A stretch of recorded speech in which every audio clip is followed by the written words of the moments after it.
ഞങ്ങളെ YouTube channel തുടങ്ങി.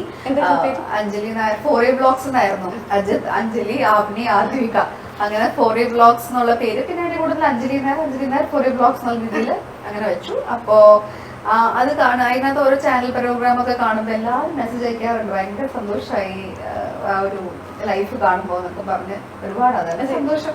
അതുകൊണ്ട് നമ്മളും ഭയങ്കര ഹാപ്പിയാണ് അങ്ങനെയുള്ള മെസ്സേജുകളൊക്കെ കിട്ടുമ്പോ. ആ ഒരു വൈബ് നമ്മൾ മറ്റുള്ളവരെ ഷോക്കേസ് ചെയ്ത് കാണിക്കാനൊന്നുള്ള ഒരു വൈബല്ല, നമ്മളുടെ ലൈഫിന്റെ ഇടയിൽ നമുക്ക് ഉണ്ടാവുന്ന ഓരോ മൊമെന്റ്സ് കാണിക്കാൻ. ഇപ്പൊ യൂട്യൂബ് തുടങ്ങിയപ്പോൾ നമ്മൾ വിചാരിച്ചത് ഫ്യൂച്ചറിൽ ഈ മക്കളൊക്കെ വലുതാവുമ്പോ അല്ലെങ്കിൽ നമ്മൾ കുറെ പ്രായമാകുമ്പോ ബാക്കോട്ട് നമ്മുടെ ഓരോ നമ്മളെവിടെയൊക്കെ പോയി നമ്മുടെ ലൈഫ് എങ്ങനെയായിരുന്നു. അപ്പൊ വരുന്ന തലമുറകൾക്കാണെങ്കിൽ എത്രയോ കാലാകാലങ്ങൾ യൂട്യൂബിൽ അതോടെ കിടക്കൂലോ, കണ്ടു പഠിക്കാനാണ്. നമ്മള് യൂട്യൂബിൽ ഓരോ വീഡിയോസ് ഒക്കെ എടുത്തിട്ട് ഒരു പ്ലാനിലാ തുടങ്ങിയിട്ട്. അപ്പൊ അതിങ്ങനെ നല്ല വ്യൂസ് കയറുമ്പോഴും കൂടുമ്പോഴും ഒക്കെ ഭയങ്കര സന്തോഷമുണ്ട്. കമന്റ്സ് കേൾക്കുമ്പോഴും സന്തോഷമുണ്ട്. അതെ, ഈ ചേട്ടൻ്റെ അടുത്താണേ നമ്മുടെ അഞ്ജലി ചേച്ചിന്റെ അടുത്ത് എന്താണ് ഒരു അട്രാക്ട് ചെയ്ത ഒരു സംഭവം? എന്താ അഞ്ജലി ചേച്ചിയുടെ അടുത്ത് പറയും? അഞ്ജലി ഒരുപാട് കാര്യങ്ങളുണ്ട്, ഒന്നൊന്നുമല്ല, ഒരുപാട് കാര്യങ്ങളുണ്ട്. ചിലപ്പോ അവരുടെ ക്യാരക്ടർ ആയിരിക്കും. അതെ, നല്ല ക്യാരക്ടറാണ്. ഒരുപാട് ഭയങ്കര എന്താ പറയാ, നല്ല ക്യാരക്ടർ. ഞാൻ പ്രത്യേകിച്ചൊന്നും പറയുന്നില്ല, പക്ഷേ നല്ലതായിരുന്നു. അതായത് നമുക്ക് എന്താ പറയാ, ഒരാളെ പറ്റിക്കണം ചതിക്കണം എന്ന് പറഞ്ഞാൽ അങ്ങനെ ഒരു മെന്റാലിറ്റി ഇല്ല. അതാണ് മെയിൻ ആയിട്ടൊന്നും. അതായത് പിന്നെ എല്ലാവരും ഭയങ്കര ഹെൽപ്പ് ചെയ്യണം എന്നുള്ളത് ഭയങ്കര ഹെൽപ്പ് ചെയ്യണം. ഇപ്പൊ റോഡിൽ കൂടെ പോകേണ്ട ആളാണെങ്കിൽ ചേട്ടാ എനിക്ക് എന്റെ പ്രശ്നങ്ങൾ ഇങ്ങനെ പറഞ്ഞാൽ അവളെ കൊണ്ട് പറ്റുന്ന കാര്യങ്ങൾ അവൾ ചെയ്തു. ഞാനും ചിലപ്പോൾ ചെയ്യില്ല.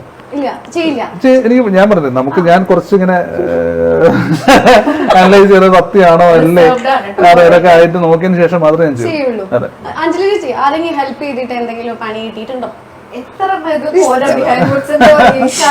എപ്പിസോഡ്സ് എനിക്ക് ഡെഡിക്കേറ്റ് ചെയ്യേണ്ടി വരും.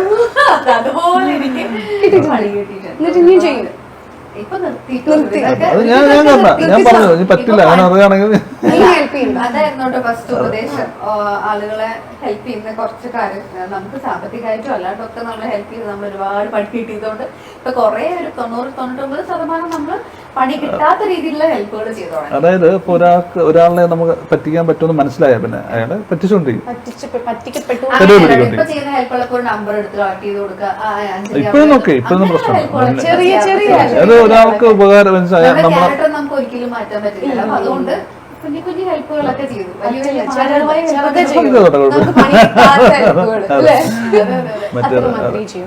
പിന്നെ ഞാൻ കുറേ പറയുന്ന കേട്ടായിരുന്നു ഹസ്ബൻഡിനെ പറ്റി നല്ല അടിപൊളിയാണ്, നമ്മള് നന്നായിട്ട് സിങ്ക് ചെയ്യുന്നു, മനസ്സിലാക്കുന്നു എന്നൊക്കെ. അറിയിപ്പിച്ചതാണോ?